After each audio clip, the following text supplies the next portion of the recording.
Lee's Summit, Missouri. And another great location here. This Goat Brewing Company has got a unique way that they chose their name. We'll tell you about that later on when we're sampling the beers.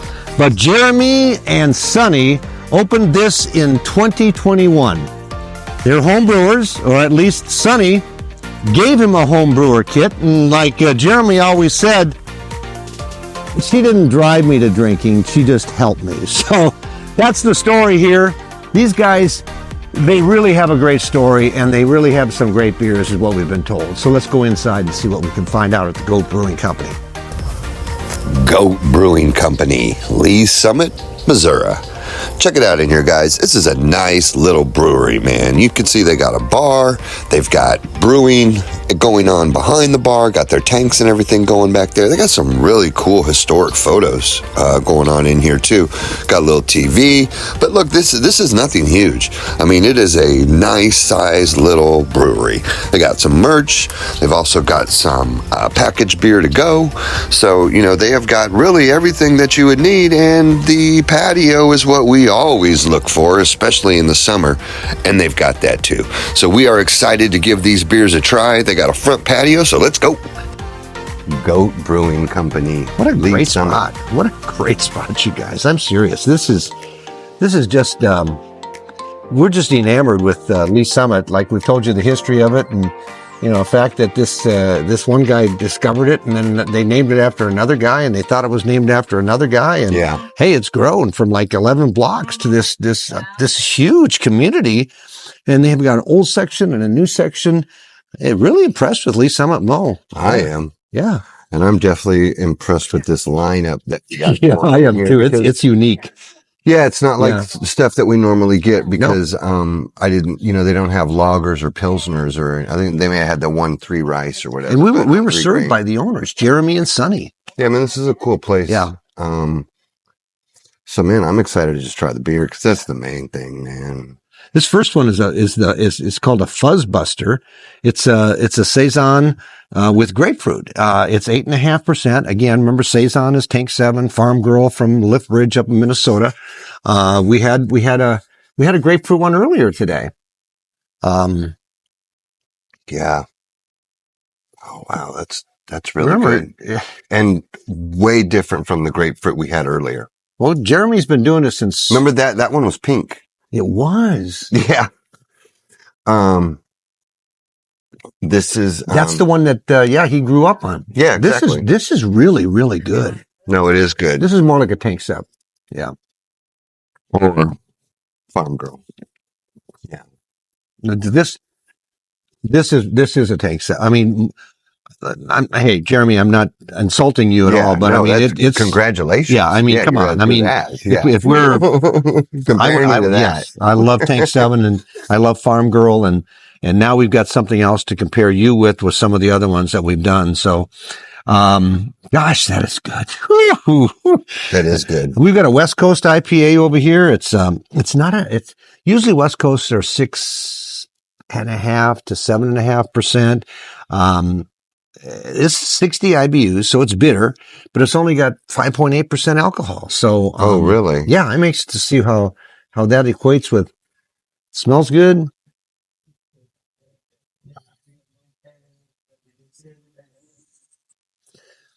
Yep, it's a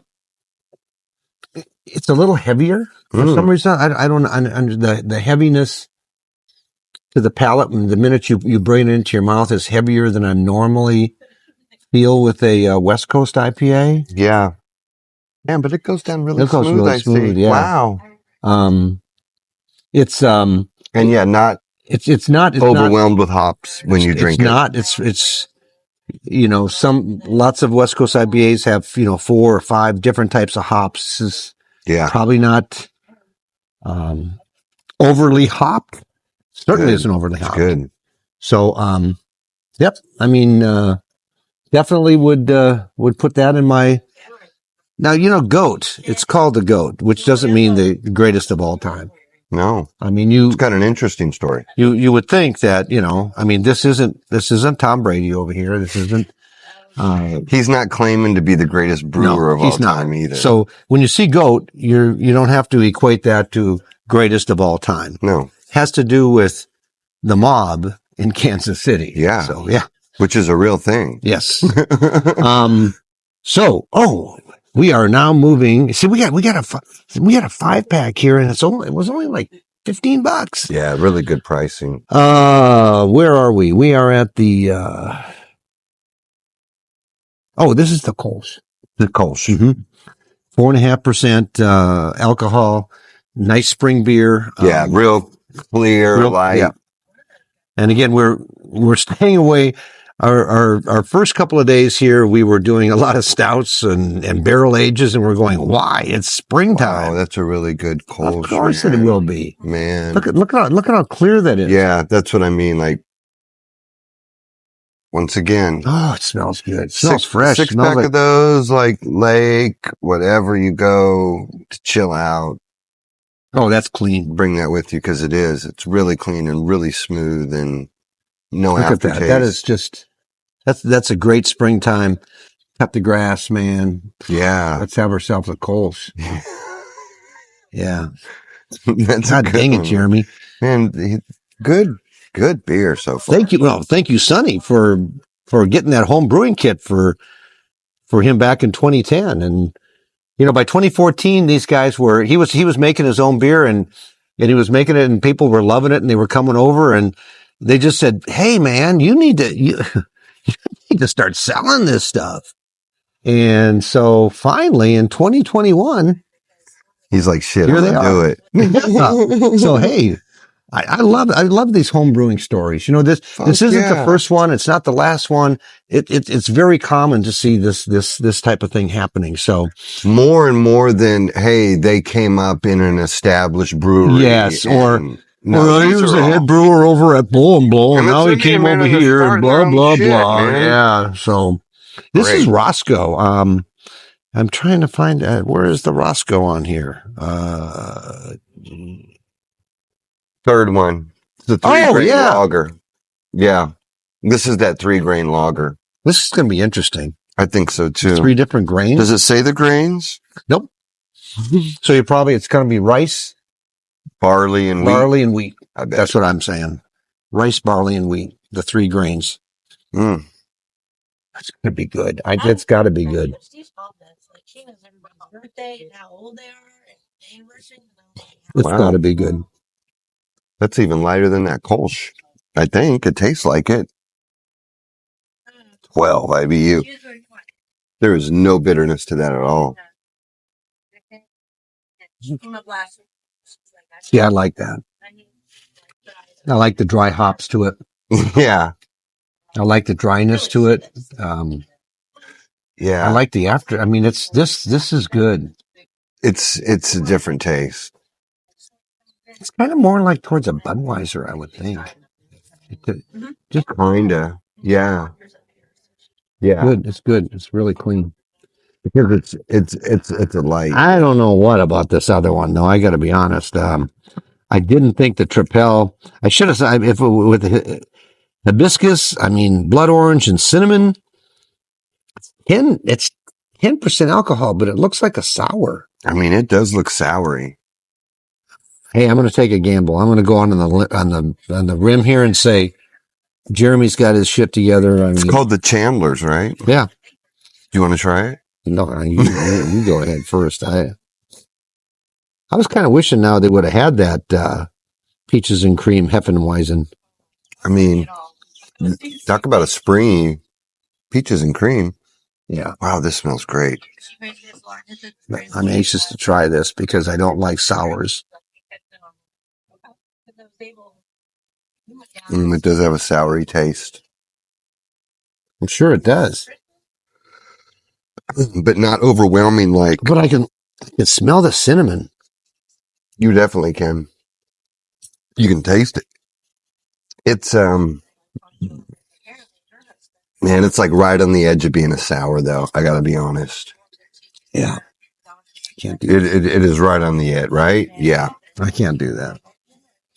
But, Jeremy, that's and sour lovers and seltzer lovers and everything else. Don't play it.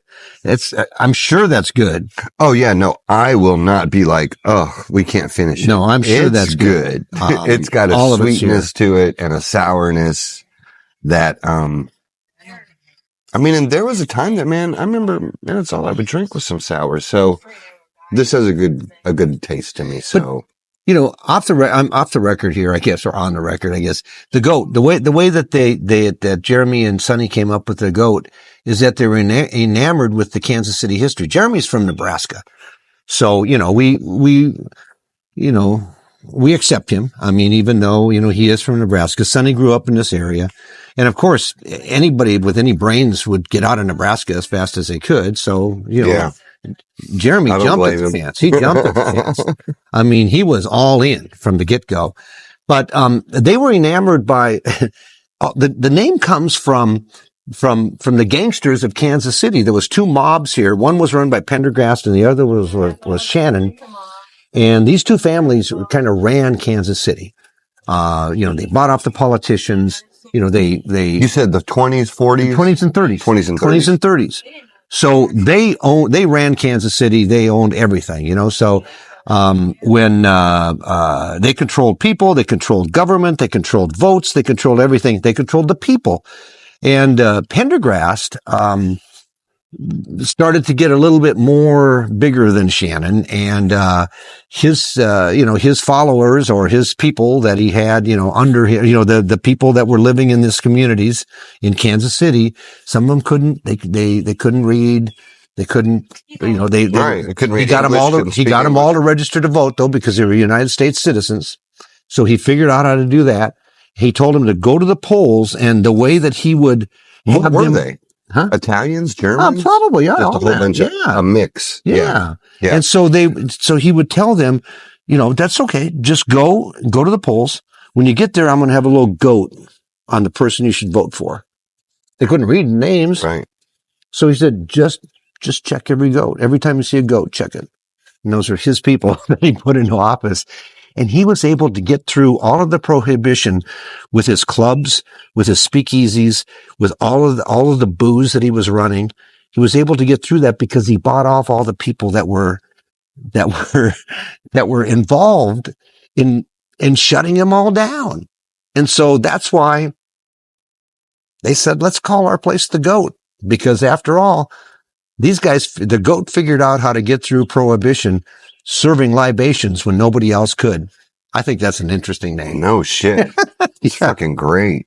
And Jeremy picked it up and he's like, I'm going to run with the Goat. Yeah. Of course, Sunni lived here too. She maybe had ancestors that lived. Maybe she got it firsthand. But anyway, we're enamored with the history of it all too. And, you know, Kansas City was no different than St. Paul or, the mafia or the controlled gangs were. Kansas City's got a really old history. Oh, yeah. I mean, there's very interesting. Pendergast and Shannon. Yeah. So thank you, Mr. Pendergast. And then shit, man, that's what we were talking about earlier. Like, and then you go back, fast forward to like when Vegas is being built in the 50s or 60s or whenever that was, Kansas City mobsters were still involved. So no, man, Kansas City's had it going on for a little bit. And here it is, right there, your name. The Goat. We voted. They voted for you back in the 20s and the 30s.